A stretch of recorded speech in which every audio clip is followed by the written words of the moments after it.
Here we go.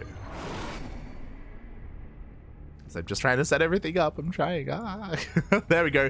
Place your bets, people, because in 3 minutes the bets will close. Who is going to be tonight's champion, as we are here in the grand finals of Copa Hyperion number 44. And spawning in the bottom left-hand corner of 2000 Atmospheres LE, we have El Peruano, the Peruvian Zerg player himself, the best Zerg player in all of Peru. Representing the CranKy Ducklings, it is Ryu.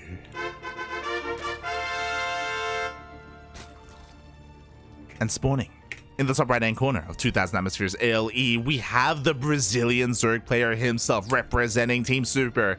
He just came back and took down Parker Mike. Can he do the same to El Condor? We have the ZergLord.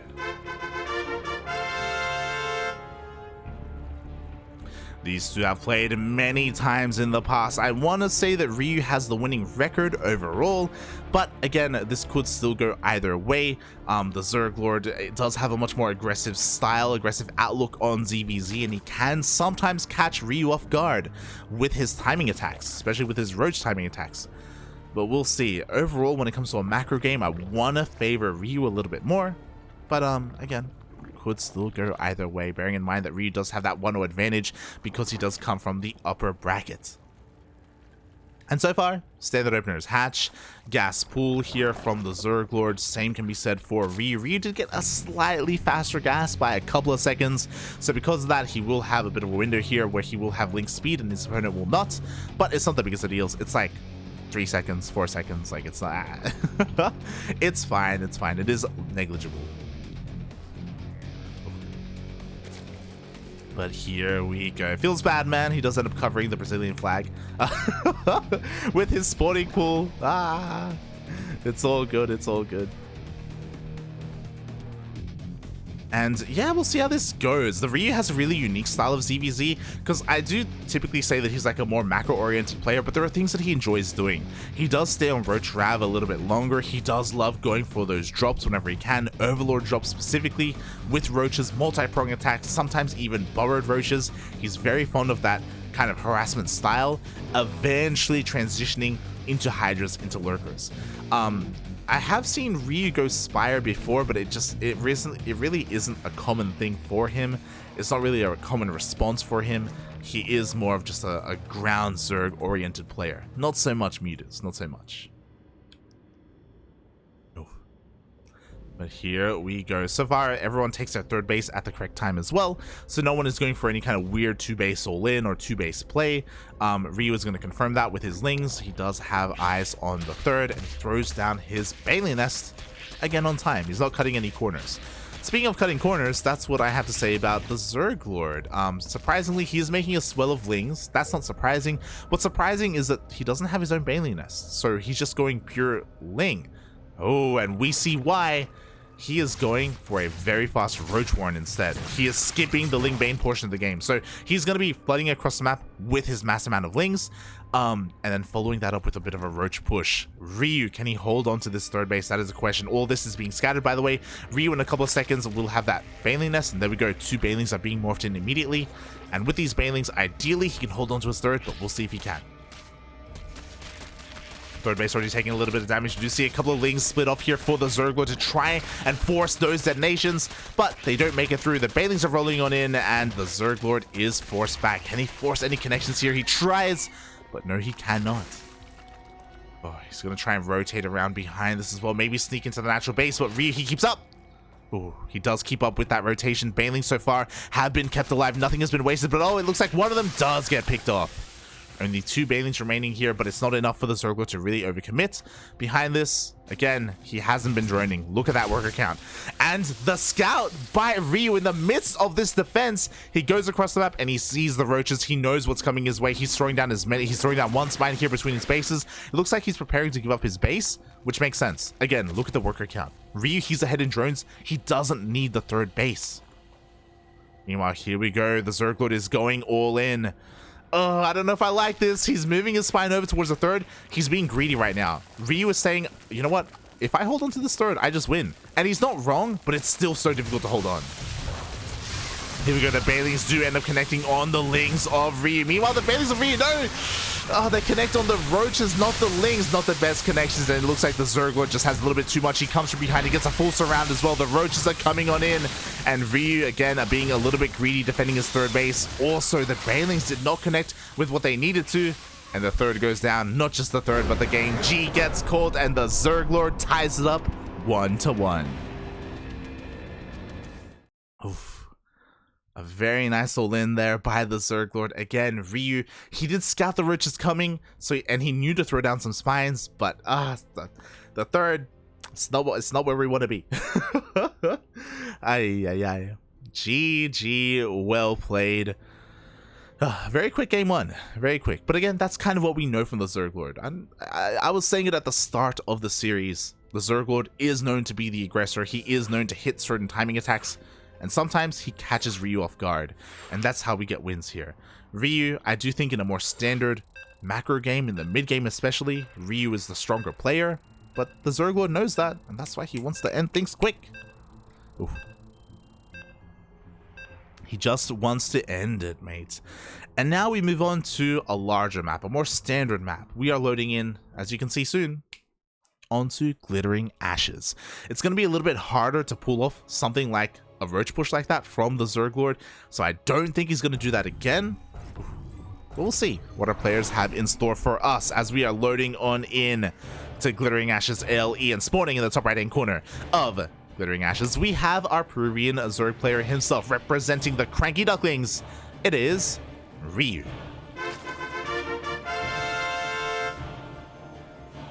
And spawning in the bottom left hand corner of Glittering Ashes, we have our Brazilian Zerg player representing Team Super, tying up the series 1-1. It is the ZergLord.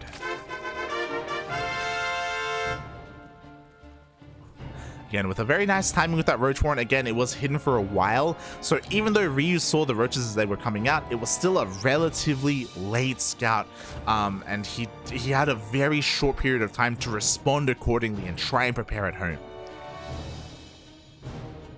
Again, though, I don't expect to see that on a map like Glittering Ashes. We have more time to respond, it's larger, it takes longer to go across the map, there are higher chances for Ryu to see this earlier on as well. So the ZergLord gonna have to come at this with a bit of a different plan in mind. Meanwhile, massive shout out to the Zerg troll in the chat. Hello, Papi, hello. A more older school viewer of the chat. I remember back in the day, back in 2020, whenever we were casting the ZergLord, like in Battle of the Americas and stuff, whenever I would talk about the Zerg troll, I would always call him the ZergLord by accident. Like, I would constantly just like say the wrong name, the ZergLord and the Zerg troll. shaking my head. But it's great to see you back. Great to see you back here, watching your namesake a little bit. And we'll see how things go. So far, pretty standard openers from both players. Once again, hatch gas pull, what we expect to see. It's all about the follow-up, it's all about the third base timing, and it's all about whether or not one of them will skip that Bailey nest.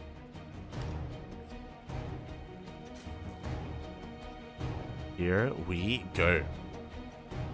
So far, everything looking relatively standard. Here we go, gas on the way for, speed on the way for both players. No one's being crazy and skipping link speeds to go for like an even faster Roach Warren or anything like that. Nah, none of that nonsense. Not here. Oh god.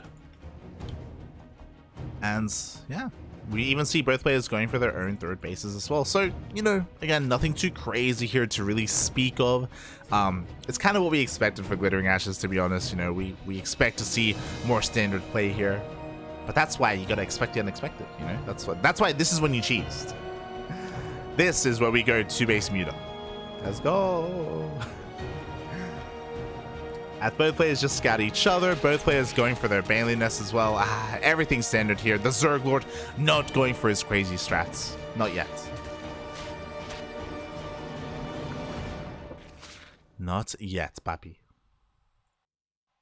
Oh. As the next big tell here is if any one of our players is going to try and link flood their opponent, specifically to try and deny their third bases. The ZergLord goes for a bit of a faster Evo chamber, is making a wave of lings, Ryu droning up instead. And I'm curious if we're going to see more than 27 drones here from the ZergLord. We just see Ryu slipping into the main base, going to try and sneak in some banelings, but no, he will not be, the ZergLord will not be done dirty. He does get caught out. All those lings were scattered here. Ryu, all he needs is some defensive banelings at home. There we go. And he has been droning up pretty happily. As we see a very fast commitment into +1 range. So this means that the ZergLord will have an advantage when we get into the roaches. He will have an upgrade advantage, but again, that window is going to be pretty small because Ryu also works on his own +1 range. One baneling was baited out there, so a little bit of a misstep there by Ryu, but the ZergLord doesn't capitalize on it. He doesn't go across the map with his lings. He's just playing this a little bit safer. Even going for a faster lair here as well, delaying his Roach Warren by quite a bit, and this will not get scouted, so Ryu is a little bit in the dark. I'm getting a little bit worried for him because with this faster lair, we can see faster Roach speed, and I'm sure the ZergLord wants to hit a timing with his upgrades. Ryu feeling just one step behind here when it comes to that tech. Even when it comes to droning, I'm a little bit surprised that he himself hasn't been able to keep up. Prioritizing his gases instead. Interesting choice. Like, historically, we don't really need this much gas for roaches. Like, prioritizing your gas at the third base is interesting. Does he want to go for a Spire? I kind of feel like he does. He prioritizes his gases.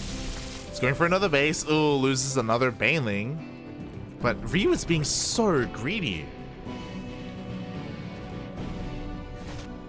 Meanwhile, we do see the ZergLord just delaying his gases and getting it a little bit later instead. There we go. Roach speed is now on the way. Both players going for their own fourths. With just, you know, no rush, 15 minutes. Let's go. And I feel like this is a pretty important scout here from the ZergLord. He's like, yo, I saw you take all your gases. I saw you get your lair. Is there a Spire? And he's going to confirm that at least in the main and the natural, there is not. So Ryu just committing to Roach Ravager. What I'm finding interesting is that even though the ZergLord got +1 range first, he isn't making use of these Evo Chambers. So a little bit of a mistake here by the ZergLord. The longer he doesn't notice, the worse it's going to be. There we go. Finally, +1 carapace and soon +2 range on the way. Ooh, at least he is working on it now. A little bit behind his opponent though. It's a little bit scary. And the ZergLord taking a page out of Ryu's book here. Ryu does have vision. He does see these roaches as they waddle across the map, and he's going to be able to keep up with them. And ooh, he doesn't see the Dropper Lords, but now he does. Pick him up, pick him up. Beautiful. Does lose one roach in the end, but now that he has picked up, he can try and harass across the map. This is scattered though, so this Odyssey shouldn't really do too much. Ryu is getting in position.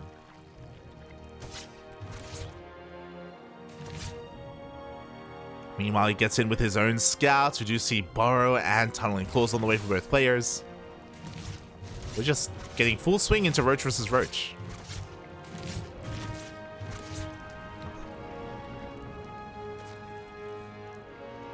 Thanks, glad to pop in. All good, Zerg Troll, all good. Meanwhile, you see the ZergLord trying to pull apart his opponent. Ryu actually has a massive blind spot here. What the hell? We are missing an Overlord, and because of that, the ZergLord is pushing on in. This does finally get seen by Ryu, but he just doesn't have that many roaches. He needs his reinforcements. Now they come on in. He has more than enough to defend. At the same time, though, the Dropper Lords come in, and drones are being picked up. Oof. 5 drones go down. Nice damage done here by the ZergLord. Sure, the main push didn't break through, but that wasn't the idea. The idea was to distract Ryu. Meanwhile, Ryu is just checking on up as well. Hydrogen thrown down, Infestation Pit as well. Now that he's getting fully saturated on 4 bases, you know, why not? There's no reason not to. I wonder if we're ever going to see the Burrow come into play here. Burrow gets revealed here on the left-hand side. ZergLord, he knows. Dropper Lords coming to the main. Tunneling Claw Roach is gonna get in. Yo, Ryu, he's having a hard time keeping up. Because here we go, the 1-2 punch. The ZergLord pushes in towards the natural base. Ryu is kind of in position, but not really with everything that he needs. He only has 2 Ravagers as well. I don't think he can take this fight. He doesn't have the concave. Wow. Reinforcements are coming in, but they're kind of getting stuck at the natural, and Ryu is losing everything. The positioning was just too damn good. And the ZergLord with that trade, he comes out on top. He overwhelms everything that's being reinforced here. Ryu is trying to pull the boys. He was being a little bit greedy going into those Hydras, and I think this is just far too much damage. The ZergLord comes out on top, and he takes it. He takes game 3. And now he is 1 game away from becoming our Copa Hyperion champion. Oh my god. Again, I'm surprised. Ryu being a little bit more passive than I'm used to here in this ZvZ. It's just the ZergLord who's been dictating the pace of everything. Maybe Ryu is feeling a little bit too, I don't know, scared. I know it's late and I know he's tired, but even then, like, he's usually like a little bit more on top of this. Oh. What I mean by that is that Ryu wasn't going for his own Dropper Lords. Ryu didn't go for, like, he did go for Burrow and Tunneling Claws, but he never made use of it. Like, he was just stuck at home instead. And again, arguably being a little bit greedy, you know, taking up into an Infestation Pit and a Hydra Den, not so much spending more money on Roach Ravager. We saw he only had 2 Ravagers, like, his ground army was just lacking. And GG got called. GG. And we'll see if the next game is going to be the last one here, as the ZergLord only needs 1 more. Meanwhile, Ryu needs to win this game here to bring it to the ace match. Otherwise, that is going to be it. That is going to be the end of the tournament. Oh boy.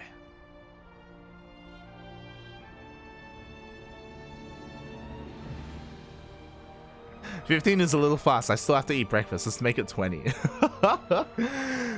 Good morning, Naughty Elves. Buenos dias. Good morning if you're in the lands of Europa. Good morning. Wait, what? If it's morning for you and you still have to eat breakfast, it's like 6 a.m. The hell?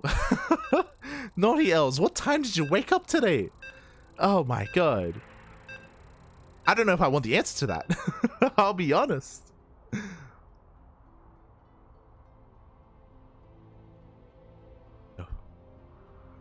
But here we go. We have our map. We are loading on in.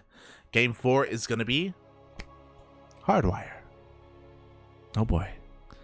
I feel like Ryu's upset after that. I wouldn't be surprised if we see him become the aggressor here, as we are loading on into game number 4 of this best of 5 grand finals. And spawning in the bottom left hand corner, we have the player who is down 1-2 in this series. 1 more loss and that is it. He is done. Representing the CranKy Ducklings, hailing from the land of Peru, it is Ryu. And spawning in the top right hand corner of Hardwire LE, we have the Brazilian Zerg player representing Team Super. Not dropping a single map so far. This grand finals, 1 game away from becoming our champion. It is the ZergLord. I'm so much more impressed with the ZergLord this final so far. He has been just a little bit more decisive, I feel. A little bit more assertive, a little bit more sure of himself. Yeah, Ryu just struggling to keep up in a couple of different ways. We'll see if he can bring it back. I mean, he has to bring it back, and I know he can. I know that we've seen better from him in previous days, in previous tournaments. And hopefully we see that here. So we see Hatch Gas pool from both players once again. No early pools here from Ryu. Oh boy, my heart goes out to him. My heart. Can we bring it back, puppy? Can we bring it back? We'll see. We'll see. Again, right now, too early to tell. I'm sure the ZergLord is on cloud 9 right now. I can't remember the last time he was up 2-0 or 2-1 in a series against Ryu. I don't know if that's happened before. Again, so close to becoming our champion, despite the fact that the ZergLord had a really rough day today. You know, he got knocked down in the second round against Parker Mike. Like, that was it was a rough kind of road to victory here for the ZergLord, a rough road to the finals. He has made it this far, which is impressive already. Can he keep going? So close, puppy. He's so close. We'll see if he can do it. So far, again, everything's looking pretty standard. Link speed on the way, hatch gas pool from both players. Should be seeing our third bases. Hardwire isn't a bad map for a roach push though, so if the ZergLord wanted to end things with a bang, skipping the Baneling nests could be an option for the ZergLord. Not gonna lie. Could bring it back to game 1. We'll see, we'll see. So far, again, third bases for both players. Ryu is going to be scanning across the map with his Lings. Same can be said for the ZergLord, just confirming the drone count, confirming that, again, nothing crazy is going on. Chipping away at the third base. And both players throw down their Bane nests. Okay, okay. No fast roaches. No fast roaches. I'll take it, I'll take it. We'll see where we go from here.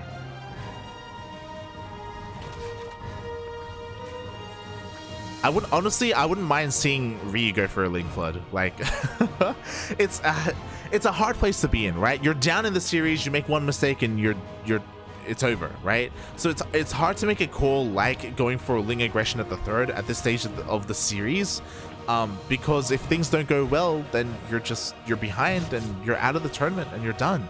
So I don't blame Ryu for not going for it, but I would have liked to have seen just a little bit more aggression from him to turn the tables a little bit and switch things up, and we're seeing that here. I don't know if you noticed, as soon as the ZergLord's Ling was killed, Ryu starts the lair.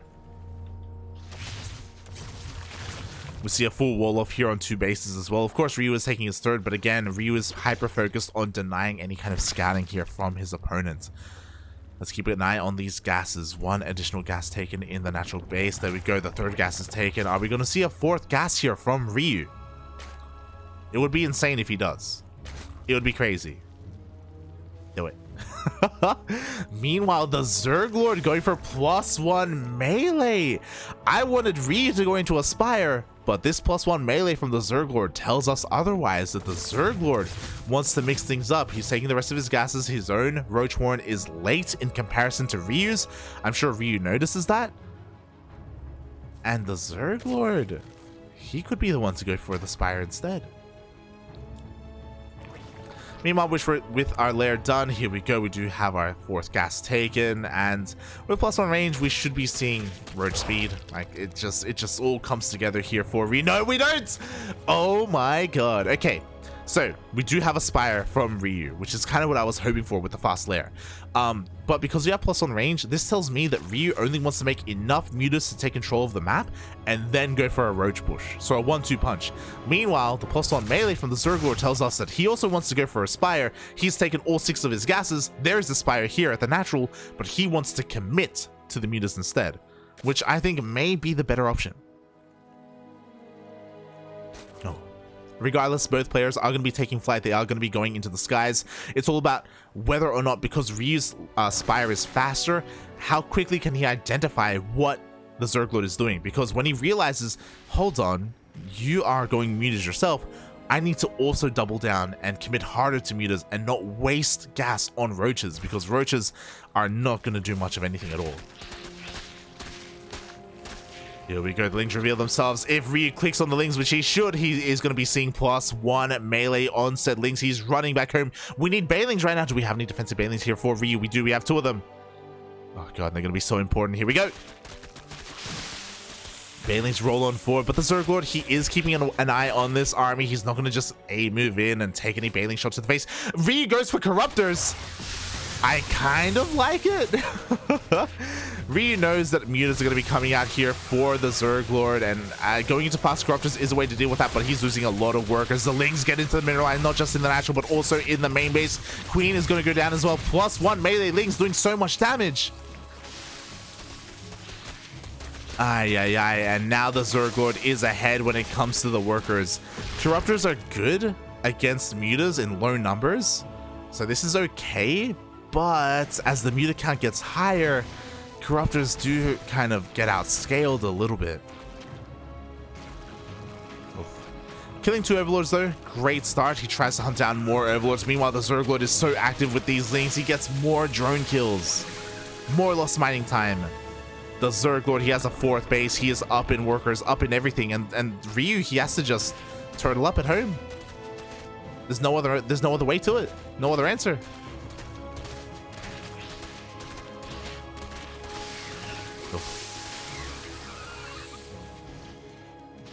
Meanwhile, that muta cloud is looking pretty goddamn large. You have 12 mutas in total. The corruptor count is keeping up as well, surprisingly, despite the fact that this is a bigger gas investment. I do think that these mutas aren't going to end the game. Ryu has more than enough to meet with them. Unfortunately, mutas are faster and they can outposition Ryu. As we see here, the mutas rock up towards the 4th. There's no queen, there's no spores, the 4th is at half HP. Corruptors take a while to respond. I think the hatchery is dead. Oh, and this is a big loss here for Ryu. He cannot afford to lose his 4th base. The Corruptors do rock up and they do kill one muta, but again, the ZergLord isn't gonna commit to the fight. Aye.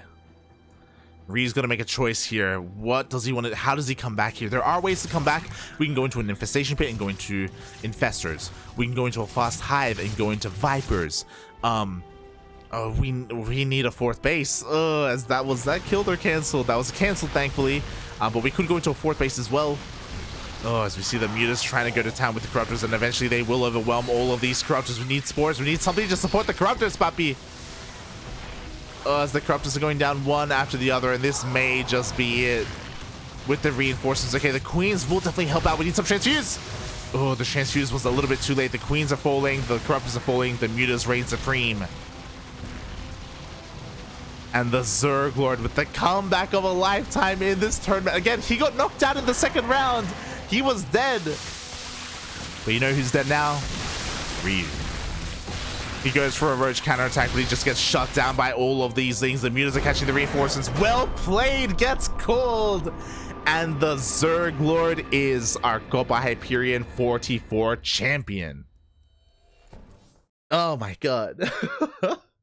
GG, well played. Ryu was in a rough position there, especially after losing that 4th base. If he was able to hold on to it, then a different story. He could have kept playing it out, but losing that 4th forced him in a really awkward situation, fighting with his corruptors without the support of his queens as well. Questionable move. Again, I don't blame Ryu because he's probably really tired, I'll be honest. Like I just want to give a special shout out to Ryu because he's playing at almost 6 a.m. in the morning. It's not a great time for him, but a bigger shout out to the ZergLord for becoming our champion, taking the win here. I want to have a look at the history. When was the last time the ZergLord won a Copa Hyperion? I feel like it's been a while. The last time the ZergLord won a Copa Hyperion was in 2021 November. It's been a long time. It's been 7 months since the last time the ZergLord has been a champion, and that's exactly what he is. Congratulations, the ZergLord. GG, well played. It's been a long time coming. You know, the ZergLord has been an amazing player. He's been great. He's been in a bit of a mental slump recently, but it's great to see him overcome that over the course of this tournament, over the course of the last 2-3 weeks. It's great to see after DreamHack, to see him recover and come back to becoming a champion. It's been a long time. It's been a very long time since the ZergLord has won anything, or has won one of these weeklies, I should say. So, mate, it's good to have you back. It is good to have you back, papi. GG, well played. I just want to quickly have a look at Sentimiento Latino, because that was for Copa Hyperion. When was the last time he won a Sentimiento Latino? Because I want to say it's been a while as well. The ZergLord. November. November last year was the ZergLord's month, mate. He won a Copa Hyperion and a Sentimiento Latino, but again, he hasn't been able to win anything since then, so it's great to see him return to form, and I hope we see more of you. When it comes to Ryu, I'm still proud of you, puppy. I'm proud that you made it to the finals. I know it's hard playing in these tournaments at such a late hour, and he usually is our champion. I'll be honest. He won the last 2 weeks of Sentimiento Latino. He won the last couple of weeks of Copa Hyperion as well. But alas, you cannot reign forever. You cannot rule forever. And it's great to see the ZergLord coming back and vying for that spot and showing, hey, Ryu, you know, you can't just rest on your laurels. You know, you got to practice. You got to keep up with the meta. You got to keep up with me. GG. GG. Well played. And with that, that is the end of our tournament. Quickly having a look at the tournament run. Again, it was an insane run there by the ZergLord. I should probably just try and fit all this on one screen. There we go. Beautiful. Yeah, again, I was feeling really bad for the ZergLord after he lost to Pocket Mike. I was like, can he win in the rematch? And then we saw game one of the rematch, and it just it was not looking good. It was I was talking about it. I wanted to hug the ZergLord after that, but really, I thought his mental was broken after game one versus Pocket Mike. Really, it was stronger than ever. Stronger than ever, Papi. Ay, ay, ay.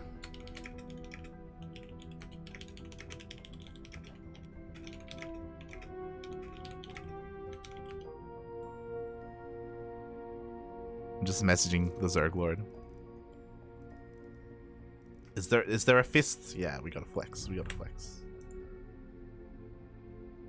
Beautiful, beautiful.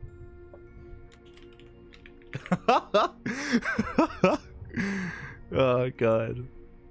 I just messaged the ZergLord. I was like, mate, I was so worried after game one versus Pocket Mike, and he's like, mate, that game was so crazy. Oh my god. Less than 3, Papi. Less than 3. Oh. As in the end, we have our champion, and I hope everyone enjoyed themselves. We had a lot of spicy games today, especially those ZVPs. They were crazy. They were crazy. They really helped wake me up. Not gonna lie, I was really struggling. Like, I don't know. I didn't get enough sleep, I think, or something like that. I was struggling to wake up, but those ZVPs really helped out in the end. And yeah, I hope everyone enjoyed themselves. I mean, Latin American StarCraft is always a great time to be had here. And tune in next week, because next week we're going to be live with Sentimiento Latino. Meanwhile, you may be wondering, hold on, doesn't Lat usually cast with Darking? Where was Darking today? Darking was unfortunately busy with work. Darking was busy with work. He's been very busy as he works over at Twitch, and he was working on some activations and some sponsor deals with some streamers. I think I can disclose that. I won't get into specifics. But yeah, Darking has been very busy recently, and to be fair, he's really good at what he does, so you know, it's great to see him excel and do well at his job. You know, it pays more than casting. So I don't blame him for it at all. And yeah, because of that, he unfortunately wasn't able to cast today. Hopefully we can get him on again next week. It's been a while since I've casted with Darking. It's been a while. So hopefully not too much longer. Hopefully not too much longer. Meanwhile, our next broadcast is going to be tomorrow in 24 hours, or actually 23 hours. We're going to be live with ESL Open Cup Asia. Again, I will not be alone. I will be casting with the one, the only, the Yaku of the Zaku. We're going to be casting some Korean StarCraft. And you better be there. Why? Because tomorrow marks the very first ESL Weekly that uses the new map pool. If you are not on social media, then you may not have heard this, but ESL announced that from now on, every single ESL Open Cup is going to use the new map pool. Even though the map pool hasn't been introduced to the ladder yet, even though there aren't any ladder editions of these maps, they have been optimized, they have been refined, and they are tournament ready. Tournament ready. Unfortunately, ESL have to go through a process with Blizzard to actually implement these maps into the ladder. And Blizzard have to wait a little bit because, you know, the intern has a lot on his plate. The intern, you know, he hasn't necessarily done this before, and he's got to learn. He's got to look up some guides on YouTube to actually update the ladder. So because of that, the ladder itself will eventually be updated with the new maps, but in a couple of weeks. We don't know when. A couple of weeks. Also, you may be wondering, why are they doing it this way? Well, they need the players to practice on these maps because the new map pool is also going to be a part of DreamHack Valencia. DreamHack Valencia, and ideally, you want a couple of weeks where the pro players can actually play on the maps that they're going to play on. But because they're not being implemented into the ladder, this is ESL's way to make up for that. It's like, okay, we're using this new map pool. We want players to play on it. We'll just force it on our tournaments. If we can't get it on the ladder, we'll force it on our tournaments instead, and hopefully that's going to be enough. Hopefully the players can get enough practice and they won't complain too much. Not so much about complaining, but I mean, ideally, if you're playing in a tournament, and if you're competing in a tournament, you want to have an opportunity to practice on these maps. We don't want it to be a new fresh thing, because that will just lead to bad games, you know. So we want everyone to be practicing, and that is going to be tomorrow. So very exciting times, 7 new maps, bearing in mind we don't have confirmation, but I'm pretty sure we are just getting 100% new map pool, unlike previously where we usually like keep old maps and keep like 1 or 2 old maps on, sometimes even 3 old maps on. I'm pretty sure ESL are wiping the slate clean, and 7 fresh new maps.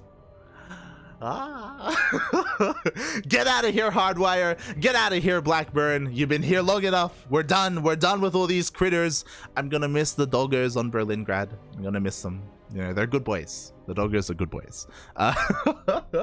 But we are gonna be saying goodbye to all of this, and we're saying hello to the new. I haven't actually checked out those new maps yet. I've seen like the tile sets for voting on TLMC, but that's it. So exciting times tomorrow, exciting times. I'm sure we're gonna have plenty of time to analyze and go over the maps and judge them and see how good they are visually and strategically and tactically and all this stuff. It's gonna be a good time tomorrow. It's gonna be a good time, so make sure you are there. And if you're not there live, make sure you check out the VODs, because all of our videos are uploaded to YouTube on our YouTube channel over the next couple of days. We are basically caught up on VODs, Home Story Cup, as well as ESL Open Cup Asia, our Latin American tournaments, DreamHack qualifiers. All of that is on our YouTube channel, so if you want to be caught up to date, and if you cannot tune in live, then check us out on YouTube. Meanwhile, again, I hope everyone enjoyed themselves. Rowdy, GG, well played. Stay tuned for the hot tub stream. Don't like this, puppy. Don't like this. See Poisty in the chat. You love some new maps to spice things up a bit. Exactly. It's gonna be sick. It's gonna be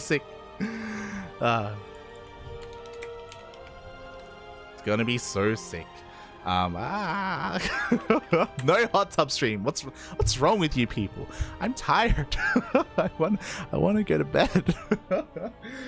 Oh god. But thanks everyone for watching. Our next broadcast again in 23 hours. I'm just double checking, making sure everything is set up for that. When we switch scenes over. There we go. Beautiful.